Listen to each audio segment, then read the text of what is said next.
I am going to navigate to the summary grid by going to Gradebook, and the very first selection is going to be Summary Grid.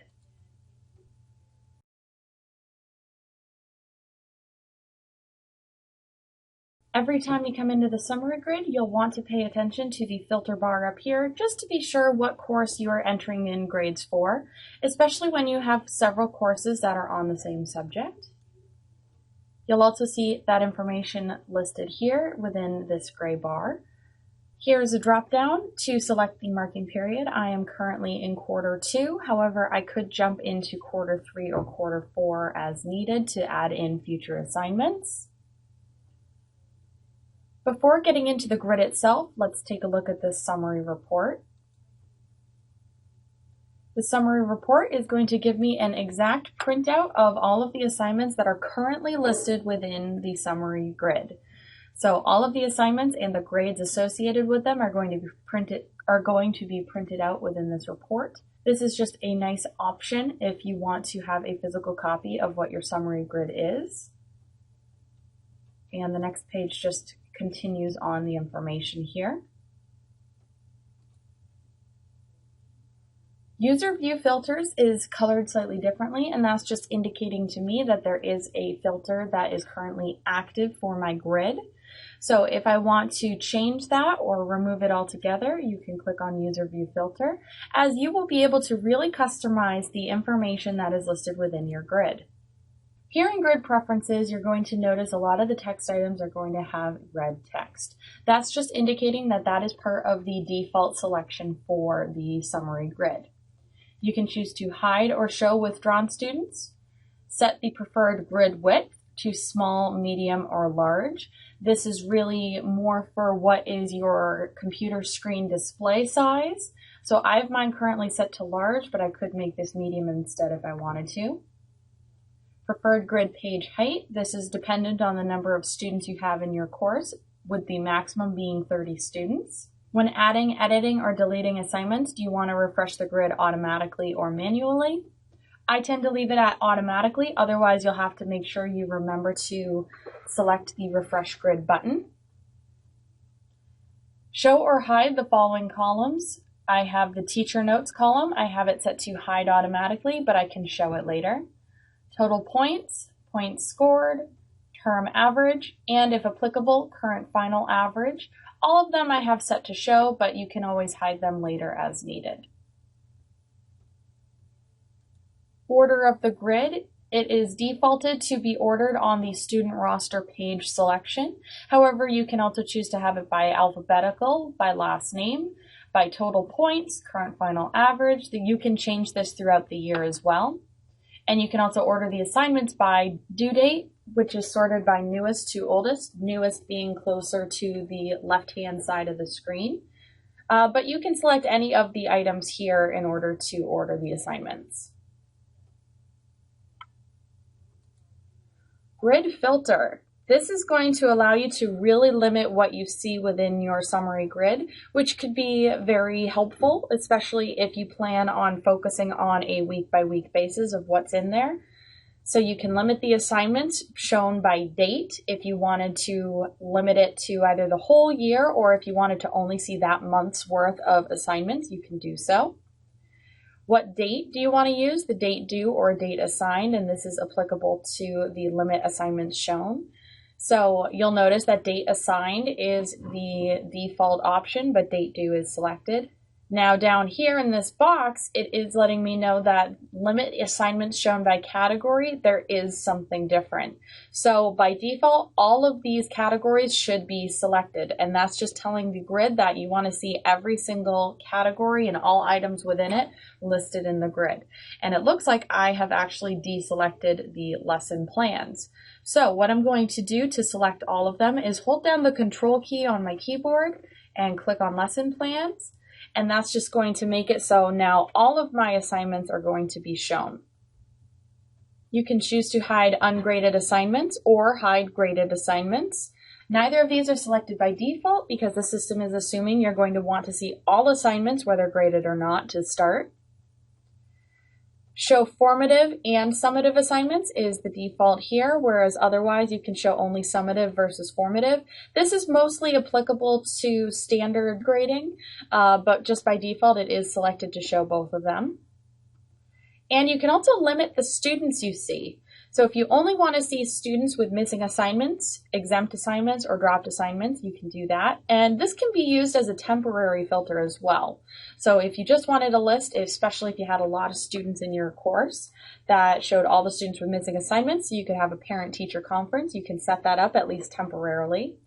You can also show students with a term average that is less than a certain amount or greater than a certain amount. And here, based on all assignments or based only on assignments included in the filter, this is only applicable to showing students here. And show students with any of the items checked above or all of the items checked above. So you can really customize how you view your summary grid. And calculate total points, points scored, and averages for all assignments or just filtered assignments. Report options. This is referring to the summary report that we actually just took a look at.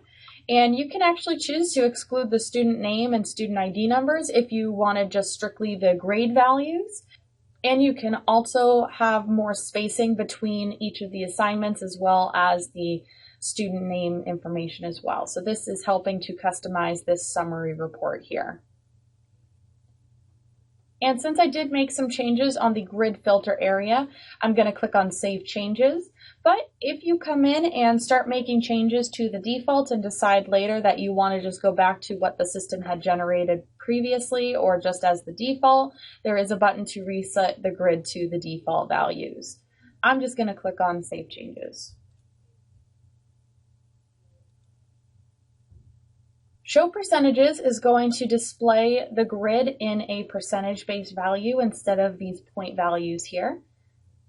The catch with show percentages is that this is not an editable view, so if you wanted to change the grade for a student, you would have to go back into the points view rather than the percentage view. However, this is still very useful to see what their grade is based on each assignment. When notes are shown, you'll notice that there is a little bit more space in between each of the assignments. If there is a red N on a note, when I click on that, it is going to show me the teacher note associated with that assignment for that student. If there is just a blue plus sign, when I click on that, it's going to bring up the same view, but it's just going to show that there is no note available. I can add in a note and save. And when I scroll back up with the grid refreshing, you'll notice there's a red N there now. So this is just indicating when there's a note for that assignment for that student. We already covered adding in assignments in the assignments area under gradebook. However, right from the summary grid, you can actually add assignments here as well. Clicking on that button is going to open the window for adding a new assignment, which is identical to how we have been adding assignments previously. And finally, refresh grid. So when grades are entered or changed within the grid, what will happen is the averages, both the term and current final averages, will repopulate as a question mark, indicating that it has been recalculated. However, until you click on refresh grid, it will not show what the new grade is. So to show this example, what I'm going to do is click into this grade field. And you'll notice when I clicked in there that it is highlighted in red and the student's name has also been highlighted, so I know exactly who I'm entering in the grade for. If I change this to an 8 and click out of the grid, the quarter 2 average and the final average have now become question marks, which tells me that my averages have been recalculated with the new grade. And I can then go ahead and refresh the grid and see the new grades available.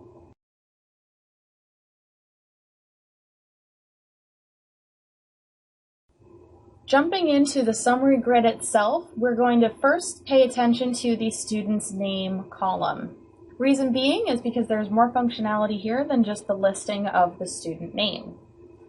First, you'll notice that Amy Abiotici is listed in a red text, and that's just indicating to me that this student has been flagged as a special education student. If you right-click on the student name, you'll get several options to choose from. First, we have the student profile, which is going to show some basic information on this student. If applicable, there will be a student picture here, assuming your school has uploaded those into the MMS system. And if you need to get in contact with the student's parent or guardian, the contact information is listed below the student's information. If the contact has an email address, when you click on it, it will open your email client where you can start typing out an email to them. Right-click again, and we have the option to see the student's progress report. So this progress report is going to be seen by the parents and students as well, assuming that it has been activated for their portals. And what this is going to do is for the marking period of Q2, here is the grade average, and it will also produce the current final average if it has been activated. Here are the course announcements, which I have dictated I do want to be seen within the progress report. For the class summary, it's going to show the course codes, so I have homework, tests, and quizzes here. And it's showing the average grade for each of the categories, as well as the number of graded assignments versus the number of missing assignments for this student. And if I scroll down a little bit further, we're actually going to see some more assignment detail for this student. So the name of the assignment, if there was a description, as well as the teacher note for that assignment for this student, the points scored versus the max points that could have been assigned, when the due date was, and what category this falls into. Scrolling down further, we will see that this student anyway has 0 missing assignments. So let me show a student that does have missing assignments really quick. If I scroll down to the bottom, it does show 1 missing assignment, and it shows which assignment, as well as a note from the teacher if you wanted to include that with missing assignment information.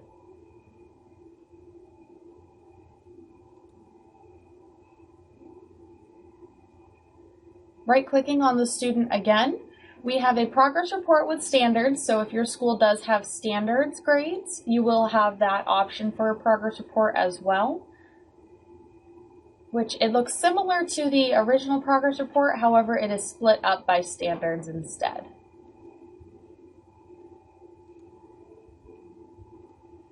And the last option within this right-click functionality for the student name is the assessment scores report. If your school is set up for assessment information, you will have the ability to see the assessment scores report for each of your students. Now within the grid itself, you can see we have total points, points scored, the Q2 average or whatever marking period you are currently in, and if you have been activated for it, we do also have the current final average.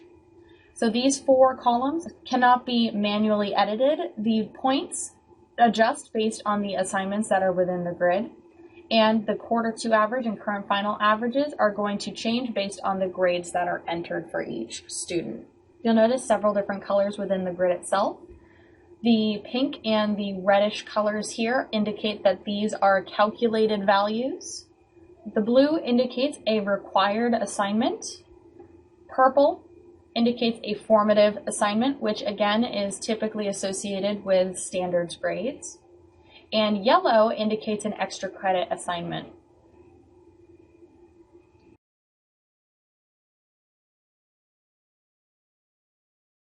You'll notice some of my assignments have the ability for me to change the grade in line. So I can change this to 10. Whereas others show that the text boxes are listed there, however, I can't actually enter in the grade within the grid.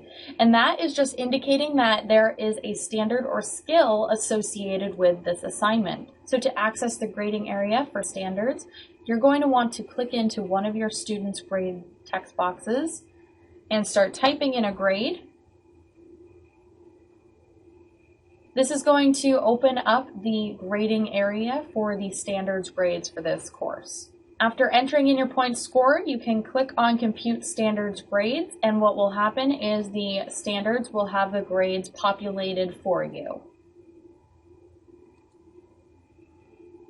If I right-clicked into any of these grade fields here, I can choose to edit assignment, which is the same window that we've seen before.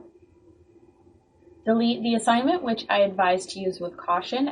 Assign same points, score as to all. This is going to let you assign the same points across the board for all of your students, especially useful if you have an extra credit assignment that just by turning it in, they get the full points.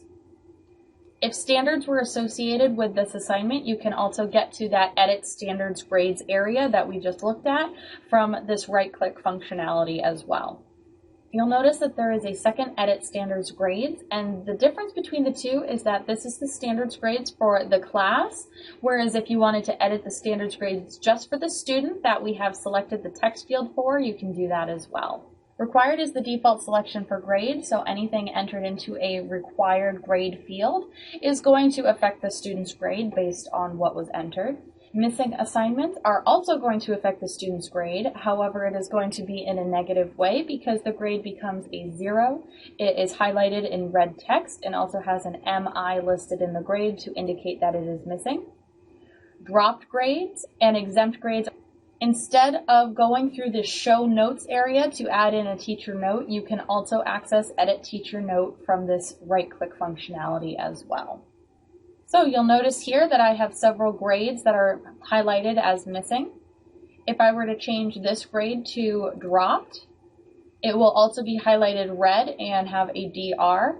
However, if I refresh the grid, it will not affect the student's grade. So we can see over here. If I right-click and go to exempt and refresh the grid again, same thing, but instead of being red, it's just indicating that it is an exempt grade. Finally, when we scroll down to the bottom of the grid, so this area is going to indicate the averages for each of the assignments as well as the term overall average. If there are any missing assignments, it'll indicate how many. And it also is going to show if this assignment is published or not published. And that, again, is just indicating, are the parents and students going to be seeing that within their own portals.